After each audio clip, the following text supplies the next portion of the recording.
بسم اللہ الرحمن الرحیم۔ شروع اللہ کے نام سے جو بڑا مہربان نہایت رحم والا ہے۔ عزیز طلبہ کرام، ہمارا آج کا جو سبق ہے وہ سورہ انفال آیت نمبر 1 2 3 4۔ سامنے جو الفاظ بورڈ پر دکھائی دے رہے ہیں وہ آیت نمبر 1 اور آیت نمبر 2 کے ہیں۔ سہولت کے لیے آیت کے اینڈ پر میں نے نمبر لگایا ہے۔ آیت نمبر 1 یہاں کمپلیٹ ہوتا ہے، آیت نمبر 2 یہاں پر کمپلیٹ ہوتا ہے۔ تو الفاظ پر پہلے ہم بات کریں گے۔ جس طرح کہ آپ لوگوں کے علم میں ہے کہ مال غنیمت پر اختلاف آیا تھا صحابہ کرام رضی اللہ تعالیٰ عنہم اجمعین کے درمیان، تو اللہ رب العزت نے قرآن مجید میں سورہ انفال نازل فرمائی۔ میدان بدر میں جب کفار کو شکست ہوئی اور مسلمانوں کو فتح نصیب ہوئی تو حضرت عبادہ ابن صامت رضی اللہ تعالیٰ عنہ فرماتے ہیں کہ صحابہ کرام بدر کے اختتام پر 3 جماعتوں میں تقسیم ہوئے۔ ایک جماعت وہ تھی جو کفار کو بھگانے میں اور ان کو مارنے میں اور ان کو قید کرنے میں مصروف تھی۔ کفار بھاگ رہے تھے مسلمانوں کی وجہ سے، شکست ہوئی ان کو، تو کچھ مسلمان ان کے پیچھے لگ گئے۔ 70 کفار کو قیدی بنا لیا گیا اور 70 کفار بدر میں مارے گئے۔ تو ایک جماعت صحابہ کرام کی یہ تھی۔ دوسری جماعت صحابہ کرام کی وہ جماعت تھی جنہوں نے نبی علیہ الصلوۃ والسلام کے ارد گرد دائرہ لگایا تاکہ کفار کہیں سے نبی علیہ الصلوۃ والسلام پر وار نہ کرے۔ ایسا نہ ہو کہ کفار چھپ کر بیٹھے ہوئے ہوں اور وہ نبی علیہ الصلوۃ والسلام پر وار کر لیں۔ اس لیے مسلمانوں نے نبی علیہ الصلوۃ والسلام کی حفاظت کی۔ تیسری جماعت صحابہ کرام کی وہ تھی جنہوں نے میدان بدر میں مال غنیمت کو جمع کیا۔ مال غنیمت اس مال کو کہتے ہیں جو مسلمانوں کو کفار کے ساتھ لڑائی لڑنے کے بعد حاصل ہو جائے، چاہے کفار سب کے سب مر جائے یعنی قتل کیے جائے، چاہے کفار بھاگ جائے یا کفار قیدی بن کر مسلمانوں کے ہاتھ میں آئے، تو ان کے پاس جو اسلحہ، جو اوزار، جو سامان ہے وہ سب مال غنیمت بن جاتا ہے۔ اسے کہتے ہیں مال غنیمت۔ تو یہ مسلمان مال غنیمت جمع کر رہے تھے۔ تو رات کے وقت مسلمان بیٹھے ہوئے تھے۔ صحابہ کے جس جماعت نے مال غنیمت کو جمع کیا تھا انہوں نے کہا کہ یہ مال غنیمت صرف ہمارا حق ہے، ہمارے درمیان تقسیم ہوگا۔ دوسری جماعت نے کہا کہ نہیں، ہم نے کفار کو بھگایا ہے، مال غنیمت ہمارا حق ہے۔ تیسری جماعت نے کہا کہ ہم نے نبی علیہ الصلوۃ والسلام کی حفاظت کی ہے، جو سب سے اہم کام ہے، یہ مال غنیمت ہمارا حق ہے۔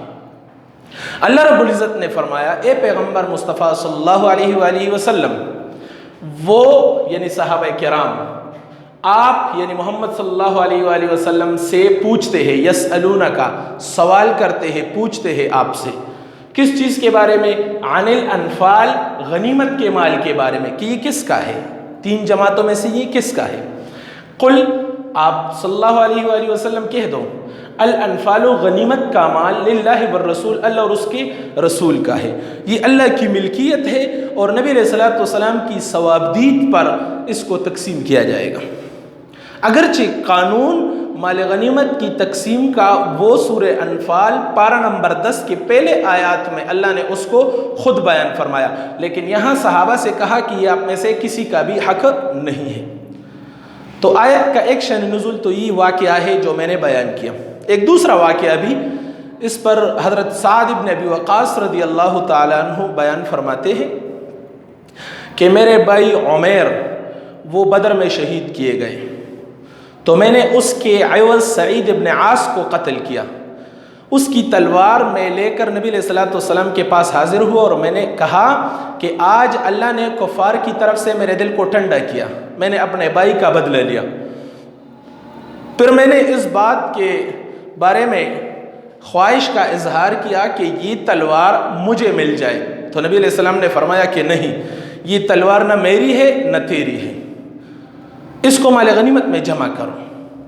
تو حضرت سعد بن ابی وقاص رضی اللہ تعالیٰ عنہ فرماتے ہیں کہ میں نے اس تلوار کو غنیمت کے مال میں جمع کیا، میں وہاں سے روانہ ہوا، کچھ قدم میں نے لیے تھے کہ نبی علیہ السلام نے مجھے آواز دی، کیونکہ یہ آیاتیں نازل ہوئی تھی۔ تو نبی علیہ السلام نے فرمایا یہ تلوار تم لے لو، کیونکہ اس سے پہلے مال غنیمت میرا مال نہیں تھا، لیکن اب یہ میرا مال ہے، اس لیے میں تجھے دے رہا ہوں۔ تو انفال فقہا کی اصطلاح میں، شریعت قرآن اور حدیث کی اصطلاح میں مال غنیمت کو کہتے ہیں، لیکن اکثر اس لفظ کا استعمال اس انعام کے لیے کیا جاتا ہے جو امیر جہاد ایک مجاہد کو کوئی انعام اس کے حسن کارکردگی کی وجہ سے عنایت فرمائے، تو اس کو انفال کہتے ہیں۔ اصل میں لفظ انفال کا جو اپنا اور حقیقی معنی ہے وہ ہے زیادت۔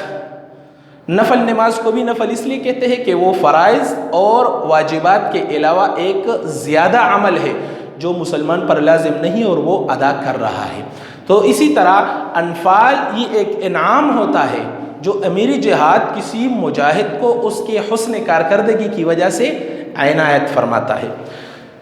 تو یہ دو واقعات ہیں اس آیت کے شان نزول پر، یعنی یہ آیت جو نازل ہوئی ان دونوں موقعوں پر، ہو سکتا ہے یہ دونوں واقعے پیش آئے اس کے بعد یہ آیت نازل ہوئی ہو۔